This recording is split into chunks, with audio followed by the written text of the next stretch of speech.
Welcome back, or welcome to Nain Short. Thank you for joining me on this particular episode. And I don't know if you've noticed, folks, but this should look a little familiar. We're back in our house, Physique Magnifique, 387 Grand Avenue in South San Francisco, home of the Bladed Mind.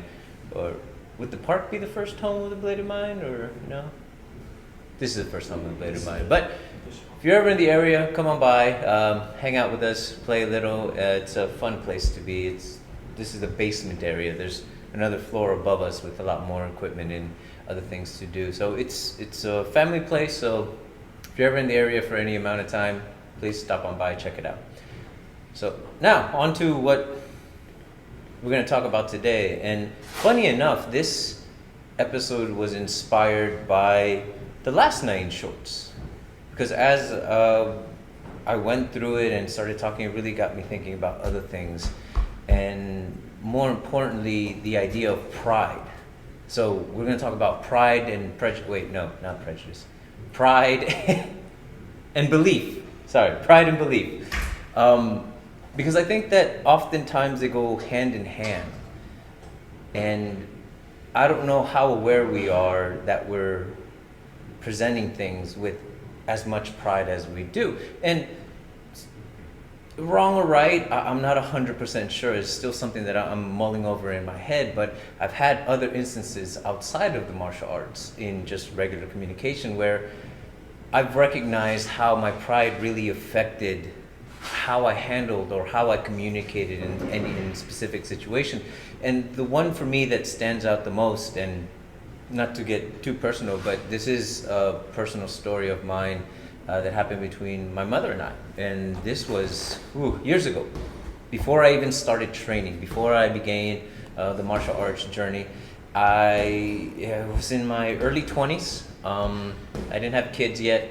I was an arrogant prick back then, like pretty badly, and it wasn't something I realized until years later after I started training and somebody pointed it out and had to kick my ass to do so. So lesson learned, but back then I can say for a fact, I knew I was right about a lot of things, and I definitely knew that I was smarter than a lot of people, and I had to prove it. There was definitely a chip on my shoulder about it.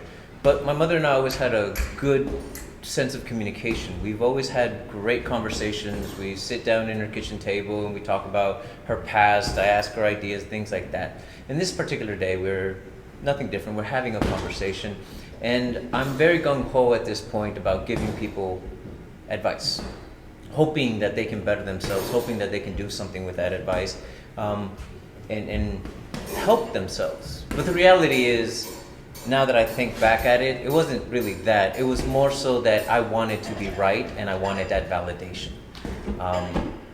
So that's primarily why I did it. So anyways, we have this conversation. I give her the advice. I don't even remember what the advice was. I only remember that I did because of what happened like a week or two after that. So my mother comes home from work. She took the bus. She's beaming. She has the biggest smile I've seen her wear in a long time, if ever. And she just has this glow about her, and she can't stop grinning and smiling and being so happy, and the energy is great. And she's telling me that she met the wisest man she's ever met thus far. He's an old man, gray beard, gray mustache, slightly balding. He wasn't completely disheveled, but he wasn't the best kept. He just, to me, I imagined a wizard, okay? I imagined a modern day wizard on the bus. But anyways, so she's telling me about this man, describes him, tells me what they talked about and how he gave her some advice. And as she's telling me what the advice was, I start feeling a sting in my head. And I start feeling bothered all of a sudden. And then my ego, my pride is definitely bruised, and my ego tells me that I have to say something. I have to rectify an injustice. And that was, Mom, wasn't that the same advice I gave you like a few days ago? She looks confused. Her smile goes away. She starts thinking back. And she realizes, Oh yeah, it is the same advice. We change the subject, conversation goes on like every other day, and that's the end of it. But how messed up is that? The very same words, depending on the source, have such a different effect. From somebody that she views as older and respectful and has an image of, well, so many cultures have the image that because somebody's older, they tend to have more wisdom. And they're the wisest people that you've ever met because that advice resonated with them. But your own child is you just give them a, yeah, that's. Yeah, it's kind of messed up, isn't it? That the way we view people really changes. And we've talked about this on Nain Shorts before, but why do we do that? Well, one, we're taught to a certain degree, so that's what we expect. But I think part of it also is because we don't think about the other side. We're taught to respect those that are older than us. We're taught to listen to them. But we don't realize that by proxy, we are also being taught not to listen to people younger than us or people below us. So when we have any sense of pride that we know something or that we're above someone, even just in knowledge, then I think without realizing it, it has the opposite effect for the people that don't fit that idea. And it sucks. And it sucks that that's not the case, that it's not more open, that we're not willing to look at somebody younger than us and say, damn, that's some really good advice, and actually do something with it. Now, I felt like I was justified in what I said, and maybe some people have experienced the same thing. They kind of had to say something. They had to speak up. But did you really? Because now I do feel like I am a bit wiser, definitely wiser than I was back then. And I realized something, and I wish I could take it back. I wish I could go back to that moment and respond to that situation differently. Because if I truly cared about the well-being of the person who I'm talking to, if I truly cared about the message itself resonating with this person, then it wouldn't have mattered where the message came from. It shouldn't have been of any importance whether she took it from this wise old wizard or from her son who believed himself to be a wise old wizard. It should have just mattered that she was smiling and that because of this situation, she may have taken that advice, but I took that away from her. I took away that opportunity for her to do something meaningful with those words because they finally hit, they finally resonated. And by me bringing up my ego, my pride having been hurt, having to say something, that went away. That glow stopped. That smile disappeared. So was it worth it? No, it was at the time. Today, not so much. And it made me think about the last episode, or rather the last episode made me think about this because I started wondering, how often do we have conversations where we say something that we don't really think much of, but the way we go about saying it? Maybe we have too much pride in our voice, maybe a little bit too much boom. And it's not an intended thing, but how often have we had these conversations with people we like, people we know, and it feels like the very first thing that they do in response to what you say is justify their situation. They start explaining why they do or they believe something other than what you said. It wasn't meant to start an argument, and it wasn't meant to be anything combative. And we're still friends with these people. It's not like it became something argumentative.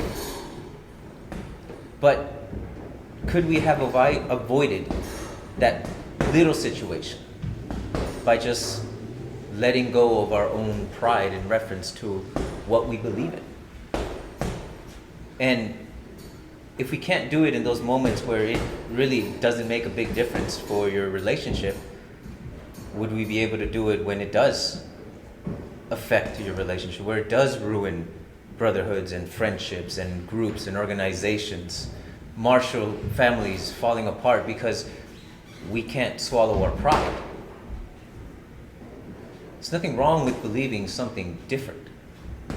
But even when we talk to people that are willing to listen to us, how much pride is in our voice when we're talking about something we know for a fact. And because we don't realize it, it has a negative effect on the other side. Because now it's somebody hearing it thinking, well, why am I being talked down to all of a sudden? And again, that's not the intention, but that's what it carries, and maybe they miss that message, because even as a listener, we have a sense of pride in what we know. And when we're being told something that doesn't coincide with what we understand, we're not as likely to listen to it. We're not as likely to experience it and learn it and add it to what we know. We're probably going to dismiss it. We'll be respectful. We'll play the part of humble, but we won't really be living it if that's where our minds go first. And it's something that each person has to deal with on their own. I deal with it, and I believe that it's incredibly important for me to get to this point because of the things I've experienced in teaching. I've been that eager instructor where I just want to get the information up because I know it. And I've seen that blank look in students' eyes like, I have no idea what you're talking about, and there's no way I can understand what you're saying. Because I was trying to convey to them my understanding of what I'm trying to teach them, instead of taking the time to realize, wait, how do you understand?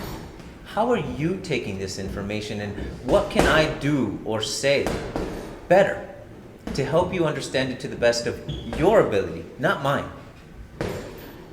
And in order to do that, you really do have to remove your ego and your pride from the entire equation and make that person the most important one, because no matter what I say in these videos, whether it's right or wrong, whether it's good or bad, that's all up to you, the person watching, to make up your mind and decide whether this information has any validity.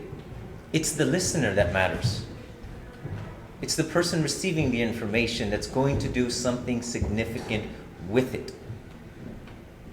I'm the least important person at any given point. And the moment you take any stage, the moment you take any podium to speak in front of one person or 1,000 people, you are the most irrelevant being in that room.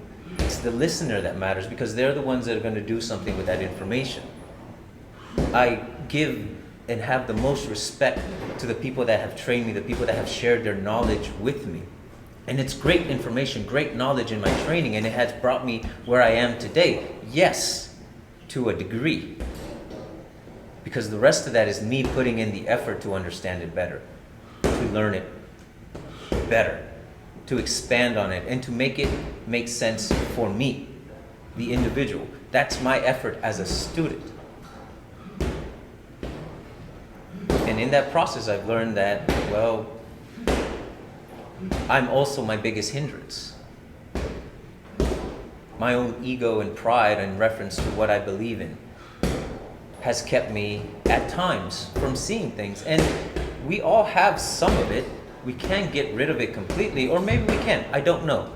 That's kind of what this video is about, is realizing that I see it in other people, because I know it's in me too. And maybe it's not as important. Maybe what I'm saying right now is completely and utterly wrong.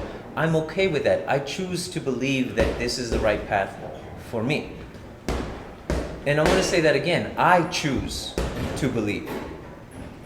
Because by making it a choice, I am now taking responsibility for that outcome and for the effort that I put in to get that outcome. It's one thing to do what you're supposed to do because you're supposed to do it. That means somebody told you and gave you the directions and said, this is how you're supposed to do it, so go on and do it this way. But that's just you repeating. That's you doing as you're told. And it's not the same as choosing, even if it's the exact same thing that you're still doing, but because you choose it, now it's yours. And maybe that in itself is prideful. And maybe right now I'm being incredibly prideful in saying these things, which kind of just messed with my head a little bit. And ultimately, well, it might be. But I leave that to you. You're the person that matters the most right now. And your opinion of what I'm saying is what's going to make the most impact in your life. All I'm saying is, please don't let your pride get in the way of learning something significant or being more objective to what you're hearing, to what you watch, to what you see or don't see. It's ultimately up to you. I have to make up my own mind about things, and I believe you do too. But then again, I could be completely and utterly wrong. That's all I got this week, folks. Thank you very much for joining me. Another one of Nain Shorts. Again, we're back in Physique Magnifique, the home of the Bladed Mind. It's a beautiful place to be. It's a family place. If you're ever in the area, come on by. Again, that's 387 Grand Avenue, South San Francisco. One last thing. Apparently, the movie that Rick and I were involved in, A Good Fight, is coming to a theater in San Francisco. Is it the Roxy Theater? No, it's the 4-Star Theater. The 4-Star Theater. Konversation. I don't know what theater that is, but it is the 4-Star Theater in San Francisco. I believe there are tickets available. It is a film festival, short films. I don't know too many more details on it, but look it up. I'm sure you will find it everywhere on Facebook or on their website. Either way, when I get more information, I'll pass it on to you guys. But It's called the Hole in the Head Festival. Apparently it's called the Hole in the Head Festival. Folks, I see the emails, but I don't really read them because as cool as it was for me to be in the movie, I already did it. It's not a big concern for me. You know, The sequel. I'm not that prideful. We're working on the sequel.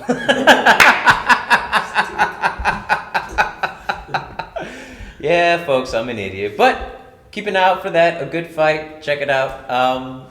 Until the next one. As usual, 3, 2, 1, cut!